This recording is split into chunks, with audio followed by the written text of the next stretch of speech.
Hey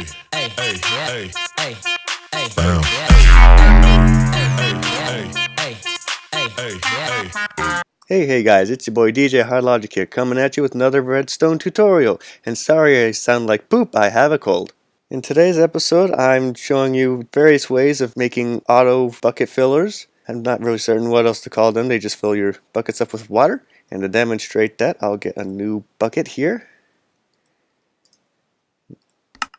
That's all it does.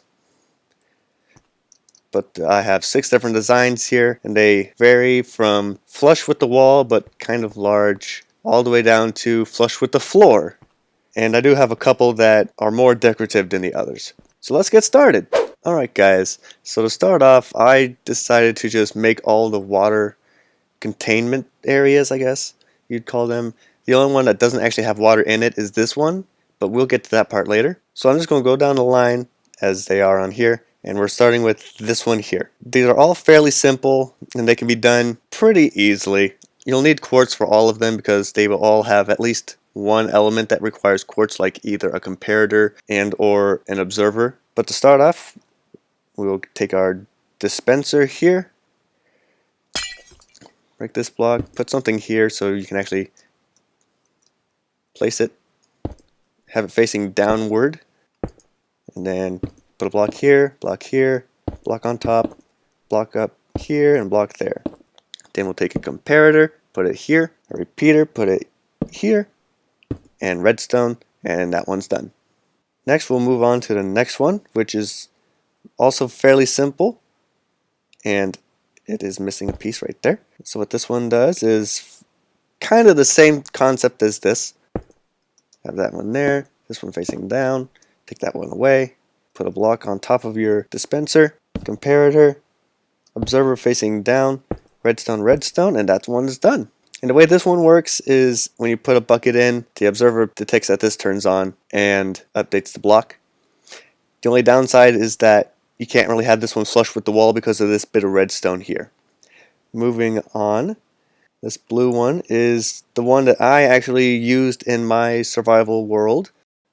Put a block there for your dispenser, comparator, block, redstone, observer, and block. And that's that one done. Same concept, except this time it's detecting this, and this one will actually spit out, will spit out the bucket for you. So to demonstrate that, we'll do like this, and it will almost always return to you depending on how you have this one. This one can be flush with the wall, whereas this one cannot. This one can also be flush with the wall. Moving on again, this one is more decorative, and I forgot I had barrier blocks there. So this one, it's facing upwards. And this one also has an output chest. So we'll need that, and we'll need a hopper.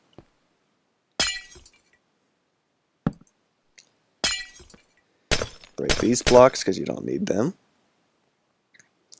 Put your hopper here, and then you need an observer facing upwards.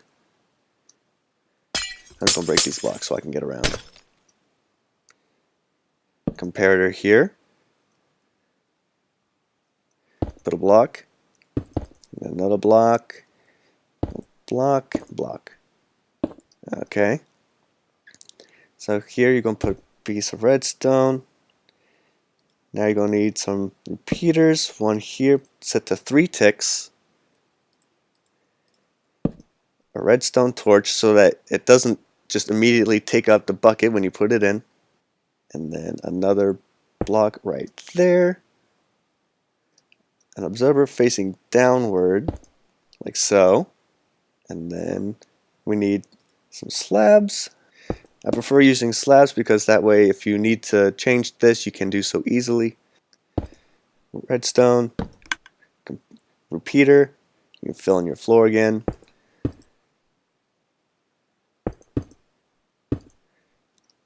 So the reason why I had the paintings there is because you can put just kind of any filler block right here. So let's say we have just a piece of glass, and then you can put whatever you want on here.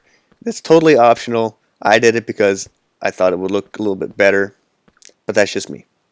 So moving on to this one, which is probably the most decorative. The reason why there's no water here is because it doesn't require waterlogged stairs. It's actually just going to have a pool of water just like this.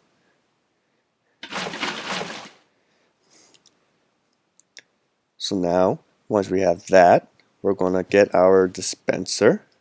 That's a dropper. There we go. Like this. Put that there. And then we'll have a block, and then put one there just so you can do that part more easily. And block here, a block up. Take this one out. Repeater, piece of redstone dust, and a comparator. And that's that one functionally done. If you want to do what I did, then you'll take some slabs of your choice, or really whatever kind of block, and just put them around the top. This part's completely optional. You don't need to do this. And if you want to go a little bit further, you can even put them along the bottom. On this one, I'm just going to do the corners just so you get the idea. Because typically you're probably not going to have a glass floor, but that part would still be visible. And so that's that one done. And now finally this one, which is flush with the floor. We'll break these here. And just temporarily I'm going to break that block.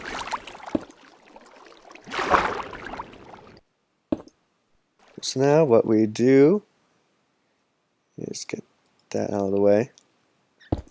Block, block, block, comparator, observer, and observer.